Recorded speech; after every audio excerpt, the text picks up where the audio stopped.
It began with the sound of running water, a sound so ordinary to the Americans, yet to the German prisoners gathered in the narrow barracks, it might as well have been music from another world. Steam drifted through the doorway as the faucets hissed alive, and the women stared, motionless, clutching their thin uniforms as if afraid the sight of clean water might vanish if they blinked. One of them, her face hollowed by months of captivity and malnutrition, whispered hoarsely, "We haven't bathed in months." The words carried down the line like a confession, soft but sharp, slicing through the damp air. A U.S. nurse named Helen Ward turned her head at the sound. She'd served in field hospitals across France, seen blood and mud in every imaginable shade, but this silence before soap, was new to her. It was 1945, and the war that had crushed continents was finally cracking apart. Across Europe, millions shuffled toward uncertain tomorrows. But here, behind the fences of a U.S. Army internment camp in France, another kind of battle unfolded, a quiet one, fought not with rifles, but with towels and disinfectant. The women who arrived were no longer soldiers' wives or factory workers or nurses of the Reich. They were simply bodies that smelled of fear and filth, their hair tangled into nests, their fingernails blackened by months of rationed existence. To the American guards, they were the enemy. To the U.S. Army nurses, they were patients. And to themselves, they were ghosts still trying to remember their names. When Helen stepped into the barack that morning, she nearly gagged on the stench. "It's like war clings to them," she muttered under her breath. Another nurse, Mary Donnelly, replied, "Then let's scrub the war right off." Their orders were clear: clean the prisoners, treat the lice, issue new clothing, and restore basic hygiene. Yet none of them had been trained for the strange intimacy of compassion toward those they'd been told to despise. Some soldiers scoffed as the nurses handed out supplies. "They bombed London," one said. "Why waste soap?" But Helen's answer was curt, "Because dirt doesn't ask what side you're on." The first bars of soap were distributed like communion wafers. The women received them reverently, turning the smooth white bricks in their palms, uncertain what to do. One German woman pressed it to her face and began to cry.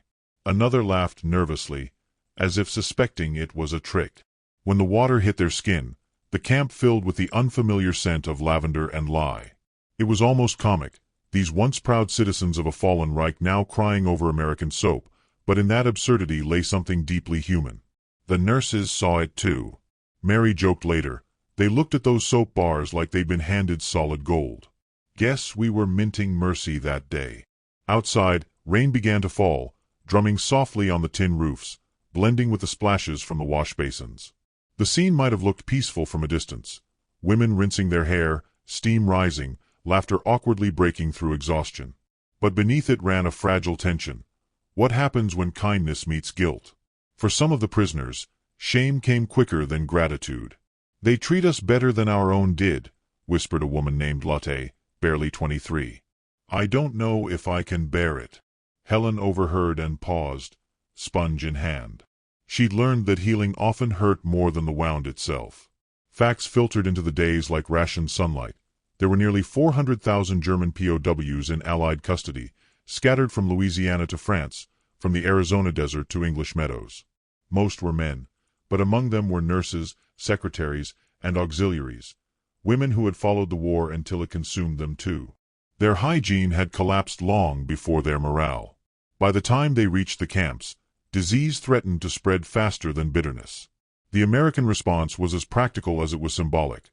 Clean them, feed them, remind them they were still human. What the nurses didn't realize then was that they were also washing the war's moral stains from themselves. Helen found herself studying the prisoners' faces as they emerged from the showers, no longer gray, but pink from scrubbing, their eyes brighter, cheeks raw from towels.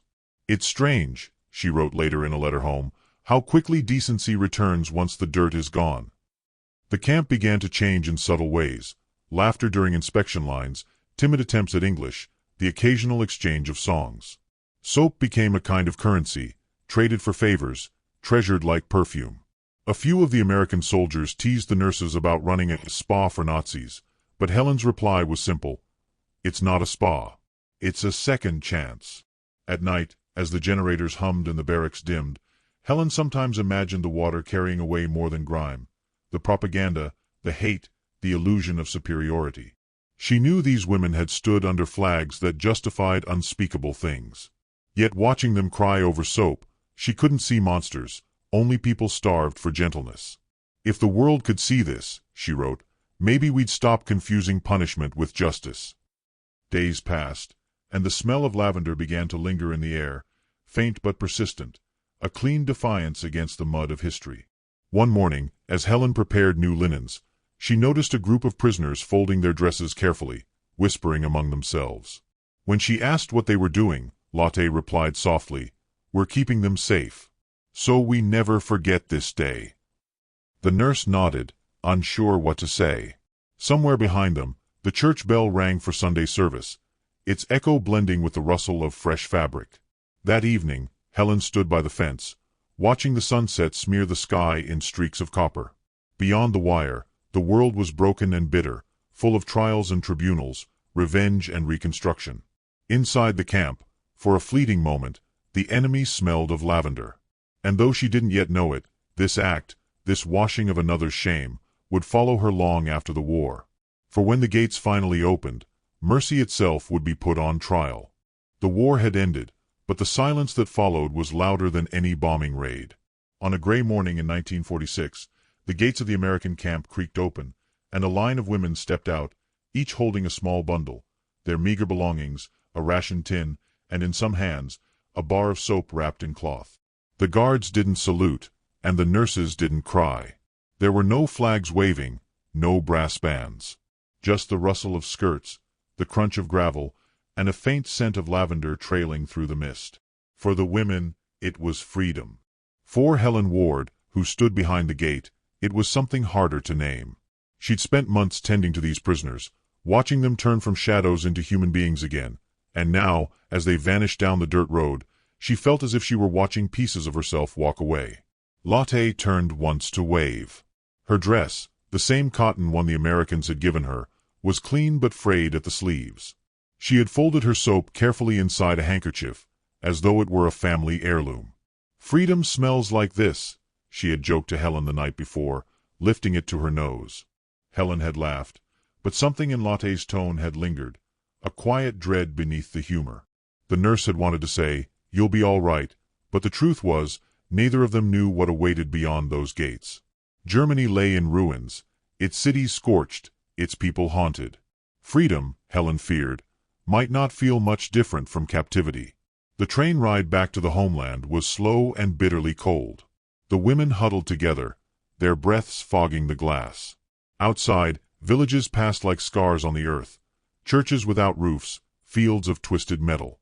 When the train finally stopped in a station outside Frankfurt, there was no one waiting. No families. No welcome. Only rubble and wind. One of the women whispered, "We came home, but home is gone." They scattered in different directions, clutching their bundles, their bars of soap tucked like secret talismans in their pockets. Lotte found her mother living in the cellar of a bombed apartment building. The old woman was thin as paper, her eyes wary when Lotte stepped into the light. "They said you were dead," she murmured. Lotte knelt and offered her the bar of soap. Her mother touched it, confused. "What is this?" she asked. "Cleanliness," Lotte said softly. "Kindness." When her mother pressed it to her face, she began to cry, not because of the scent, but because someone somewhere had cared enough to give it. In that moment, the soap became something far greater than hygiene. It was proof that humanity had survived the ruins.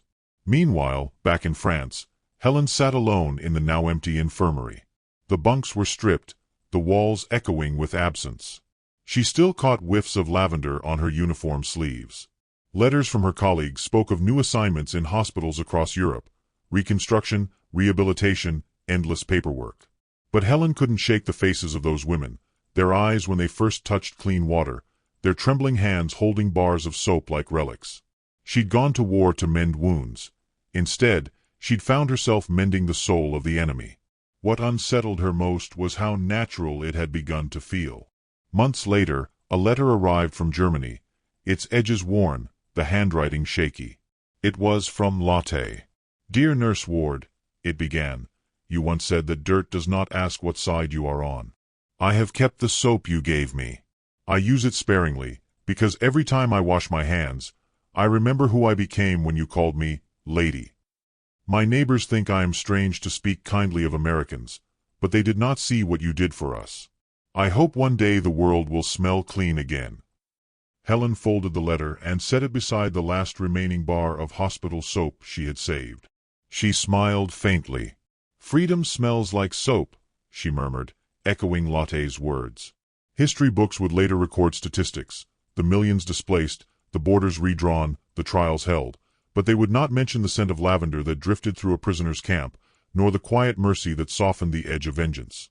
Yet that was where history truly shifted, not in courtrooms or treaties, but in small acts of grace.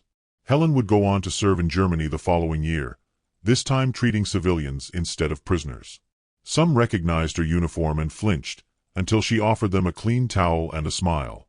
The cycle began again, fear turning into relief, shame into gratitude, strangers into something close to kin.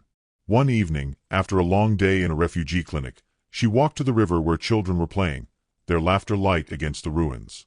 A little girl was washing a rag doll in the current, humming softly.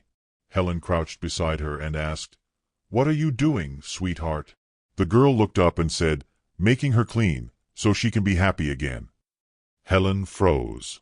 For a moment, she saw Lotte, the camp, the water, the soap, all of it coming full circle. The nurse smiled, though her eyes stung. "Yes," she whispered, "that's how happiness starts." When she stood to leave, the evening light caught the surface of the river, turning it silver. The water moved quietly, endlessly, like time washing over the world's sins. Somewhere far away, in a small German kitchen, Lotte placed her bar of soap in a tin box to keep it from dissolving. It had worn down over the months, its edges rounded, its scent fading. Yet to her, it still carried the memory of that day, the day her captors gave her back her dignity. She wondered if Nurse Ward still remembered. She hoped so. Neither of them knew it, but in two different countries, on the same night, both women lit candles before bed. The flames flickered against the dark, and the faintest trace of lavender drifted through the air.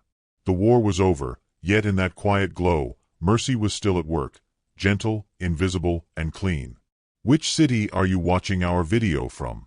For more powerful stories from World War II, don't forget to subscribe to our channel. Thank you.